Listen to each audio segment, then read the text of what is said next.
Bom dia! Hoje a gente vai fazer aqui a apresentação do nosso seminário. Eu, Guilherme Dourado, em conjunto com o aluno Raoni Rafaeli. O nosso seminário ele consiste no tema Relógio das Plantas.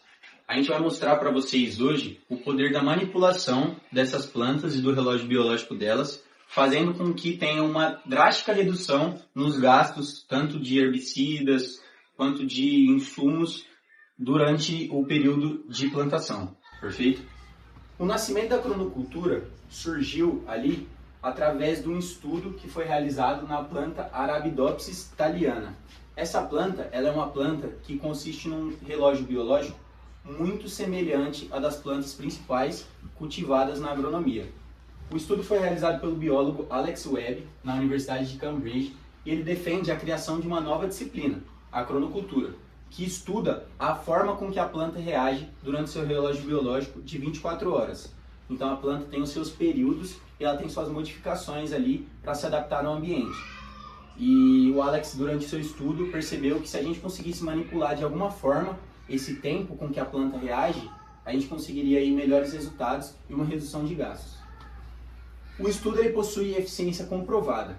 50% mais eficiente é o que a gente teve de resultado com o glifosato, que é aí o principal herbicida utilizado hoje no mundo todo. Então, o glifosato ele foi 50% mais eficiente na planta estudada, que é a Arabidopsis, no final da tarde. Então, significa que essa planta ela possui maior absorção do herbicida durante esse período. A gente tem um custo hoje anual de 11 bilhões de reais que servem para custear esse herbicida.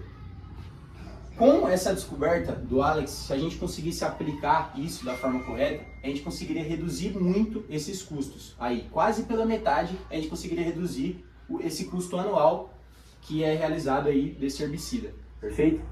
Bom, desafios na aplicação prática. A gente tem em conjunto com o estudo do Alex, o estudo do biólogo Carlos Otta.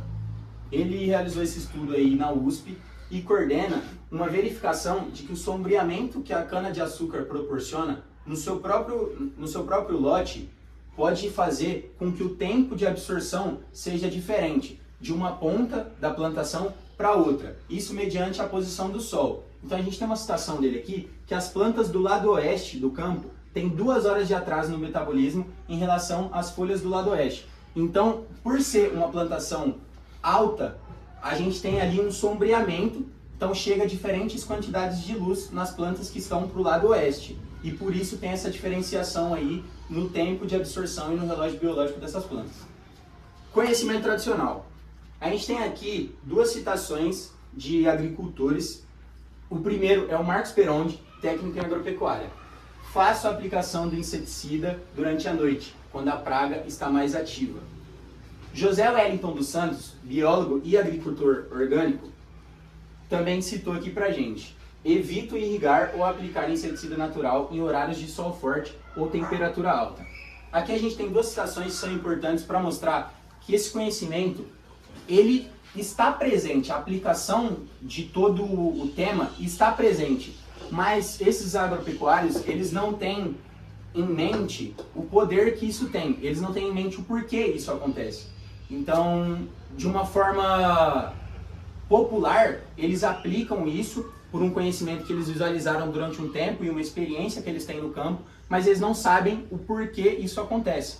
E tendo em mente, tendo em vista o relógio biológico, a gente consegue fazer o que eles fazem de uma forma mais precisa e reduzir ainda mais os custos que eles já reduzem. Bom, eu sou o Raoni e eu vou continuar o nosso seminário. Eu vou falar sobre o funcionamento do relógio biológico. O relógio biológico nada mais é que uma sequência de reações químicas cíclicas que acontecem num tempo próximo de 24 horas. Um exemplo de reação que acontece nas plantas é a transpiração, que ela ocorre muitas vezes durante o dia e menos durante a noite, mas mesmo assim ocorre. Que é quando a planta transpira a água para poder pegar mais. Só que nisso ela tem uma perca grande que eu vou falar no próximo slide. Que é esse aqui. Da água potável utilizada no mundo, 70% vai para agricultura e pecuária. Desse 70%, na agricultura, 97% é perdido de água pela transpiração, que é do que eu falei das plantas. E com esse uso do relógio das plantas, né, desse estudo, a gente poderia diminuir drasticamente isso, porque as plantas iam ter períodos mais longos dos estômagos fechados, consequentemente desperdiçariam menos água, né, na transpiração. Algumas aplicações inovadoras que a gente consegue encontrar já nos tempos de hoje na modificação genética em algumas plantas. Eles conseguem modificar o relógio para conseguir manter justamente os estômagos fechados até mais tarde, para que os fungos consigam ser mortos os esporos dos fungos consigam ser mortos pelo sol, pelo calor do sol, fazendo com que as plantas não consigam ser infectadas, né, por esses fungos. E outra inovação aplicada já são as fazendas verticais, onde eles controlam a luz, a água que cai nelas, consequentemente conseguindo aumentar a produção. Mais uma dessas aplicações é o cultivo de alface, que a pessoa controlando esse relógio biológico, tanto com o sol quanto com a água, ela consegue fazer com que o alface cresça sem agrotóxico nessas cidades.